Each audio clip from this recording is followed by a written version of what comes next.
बिस्मिल्लाहिर्रहमानिर्रहीम, अस्सलाम वालेकुम। जैसे कि मैंने आपको बताया कि शहबाज शरीफ साहब के खिलाफ जो एफआई ने चालान जमा कराया है, ये पनामा से ज़्यादा ख़तरनाक केस है।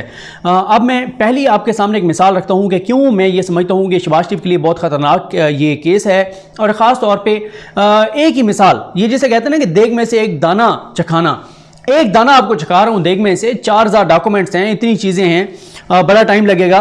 बल्कि अभी कुछ स्टोरीज बनाई हैं आबिद अली ईरानी साहब ने, कुछ किस्मत खान ज़िमरी बना रहा है, कुछ ज़ाहिर है अदिल वड़ाई साहब और मैं प्रोग्राम में कर रहे हैं, मुख्तलिफ जगहों पे चीज़ें करेंगे। 3 4 5 लोग इस पे काम करेंगे तो कुछ स्टोरीज हो सकेंगी, वरना जितना कुछ शहबाज शरीफ साहब का कच्चा चट्टा खोल के सामने आया तो ये एक बंदे के बास की बात वायरल नहीं है। अब आ जाए जनाब इस बात पर कि शहबाज शरीफ का लिंक कैसे जोड़ा है। पहली मिसाल मैं आपके सामने रखता हूँ कि औरंगजेब भट्ट, ये गुजरात से इनका ताल्लुक है। इन्होंने 2 चेक दिए जो कि जमा हुए गुलजार हुसैन साहब के अकाउंट में, गुलजार अहमद खान साहब के अकाउंट में। ये 2 चेक जो इन्होंने दिए 25-25 लाख के, ये इशूइंग अकाउंट्स, टाइटल और बैंक का नाम, ब्रांच का नाम, ईच एंड एवरीथिंग मौजूद है। और इसमें मैं आपको बता दूं, मैं इसलिए बार बार आपको ये बता रहा हूं कि एक डेंजरस केस है, क्योंकि पेपर ट्रेल मौजूद है। डॉट्स कनेक्ट करेंगे, चीजें कनेक्ट करेंगे, एक एक चेक नंबर मौजूद है, एक एक शख्स फर्द मौजूद है, एक एक बैंक का नाम मौजूद है। इसलिए ज्यादा टाइम नहीं लगेगा। अगर कोई व्हीलिंग डीलिंग ना हुई, अगर कोई एनआरओ ना हुआ, तो शहबाज शरीफ का बचना नामुमकिन नजर आता है। 2 चेक जमा हुए, यहां तक कि चेक नंबर भी लिखा हुआ है, आप ये देखें। यानी इस चीज का इनकार कैसे हो सकता है? चेक नंबर देखें 98404136। वैसे आपको बता रहा हूं, जाहिर है आपके इस, मैं सिर्फ बताने के लिए कि चेक नंबर मौजूद है। ये अलीना सेंटर अस्करी बैंक गुजरात से ये जारी हुआ है। और ये बेनिफिशियरी कौन था? ये अकाउंट नंबर उनका लिखा हुआ है, टाइटल है गुलजार अहमद खान, ठीक है जनाब। ये silk bank Peco road Lahore में ये अकाउंट है। अच्छा, अब ये 2 चेक जमा होते हैं 50 लाख के गुलजार अहमद खान साहब के अकाउंट में। गुलजार अहमद खान साहब कौन है? पिछली वीडियो में मैं आपको बता चुका हूं, उनका मैंने बताया हुआ मरहूम जो है, इनका डेजिग्नेशन क्या था शुगर मिल्स में और शरीफ ग्रुप ऑफ कंपनीज में। उसके बाद क्या होता है, इनकी वफात के बाद जो पैसे निकलवाते हैं वो कौन निकलवाते हैं जनाब? मसरूर अनवर साहब निकलवाते हैं। मसरूर अनवर कौन है? मसरूर अनवर साहब हैं जनाब जो ऑथोराइज्ड हैं शहबाज शरीफ साहब की जानिब से कि मेरे नाम का जब चेक आएगा, साइन होंगे मेरे उसके ऊपर, तो ये ऑथोराइज है पैसे जमा कराने के लिए भी और निकलवाने के लिए भी।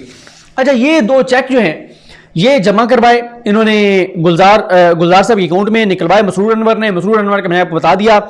उसके बाद क्या होता है, 2013 में जमा कराया जाता है। और तकरीबन 2015 के नोटिफिकेशन है 15 जून 2015 का, क्योंकि ये 2 नोटिफिकेशन है। मैं आपको बता दूं, पहले ये है जनाब 6 फरवरी का 2015 का, फिर ये 15 जून का है। अच्छा, 15 जून को क्या होता है?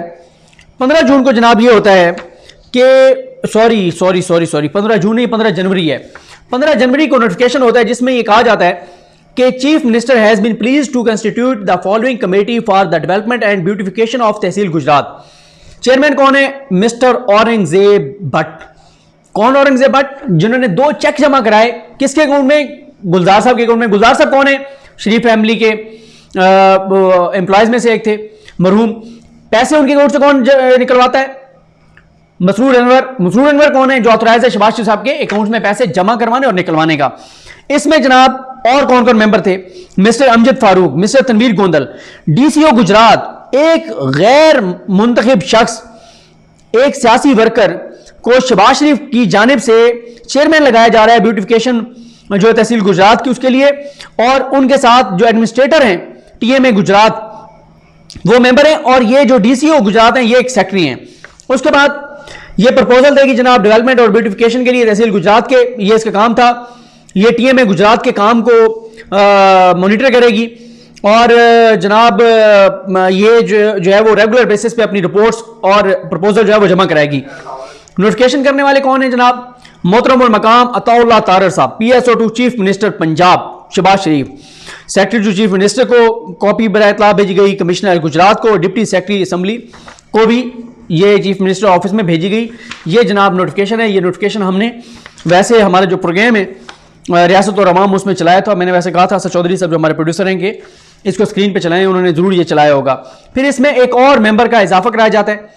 15 को जब ये कमेटी बनी, उसके बाद 6 फरवरी को एक और नोटिफिकेशन होता है कि जनाब ये जो कमेटी बनाई गई थी, तो चीफ मिनिस्टर जो है वो उनकी ख्वाहिश है कि मिस्टर मोहम्मद फराज इनको भी जो है वो कोऑप्ट किया जा सकता है एज ए मेंबर, जो कि कमेटी बनाई गई है और कापी बराए इतला सबको जो है वो भेजी गई है।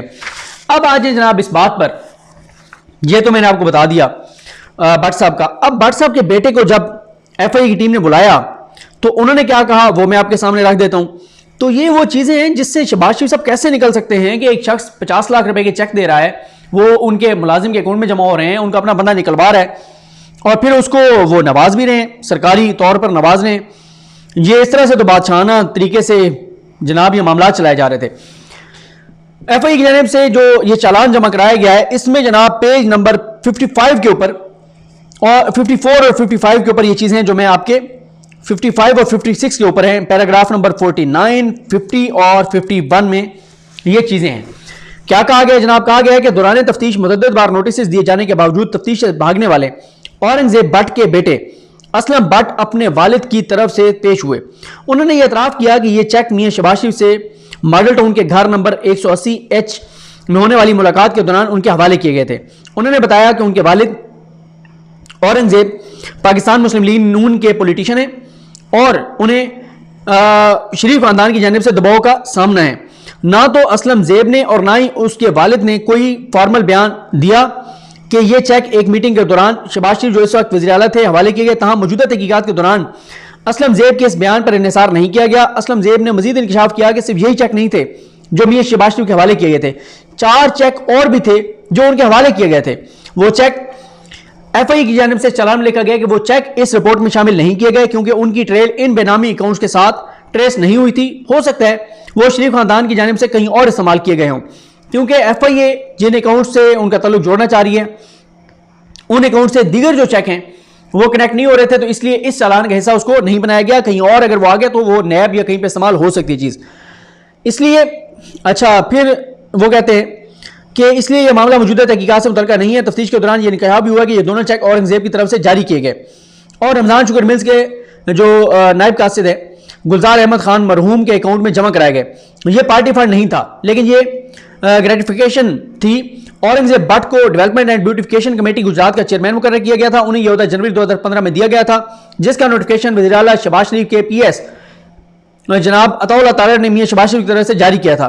नोटिफिकेशन के जरिए ना सिर्फ गैर कानूनी तौर पर ना सिर्फ औरंगजेब भट्ट की सरबराही में बनने वाली कमेटी को इख्तियार दिया गया था कि वो गुजरात की डेवलपमेंट और नोटिफिकेशन के लिए और ब्यूटिफिकेशन के लिए प्रपोजल फराम करे, बल्कि उस वक्त के वज़ीर आला के अहकामात के तहत पब्लिक सर्वेंट DCO गुजरात और TMA गुजरात को एक गैर मुंतखब मुस्लिम लीग नून के सियासतदान के मातहत कर दिया गया। यह वज़ीर आला की तरफ से इख्तियारात के गलत इस्तेमाल की क्लासिक मिसाल है।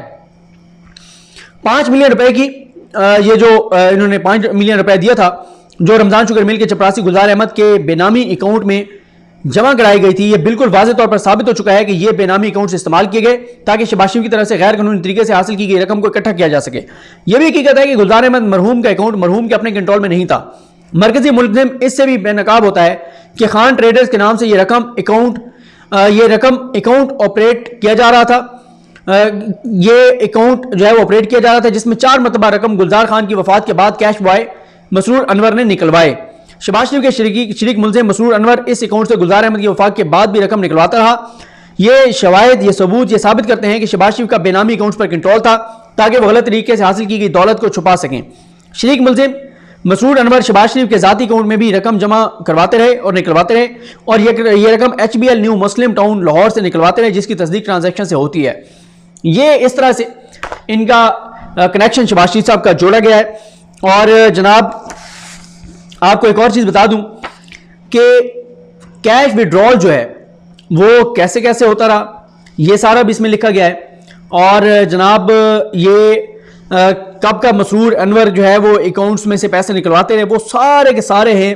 और आखिरी जो विड्रॉल है पेमेंट का वो 0.9 मिलियन है, ये 23 मई 2017 तक का है। ये सारी चीज़ें 2011 से शुरू होती हैं और इससे ये चीज़ सामने आती है, मसरूर का तल्लुक जो है वो जोड़ा गया है।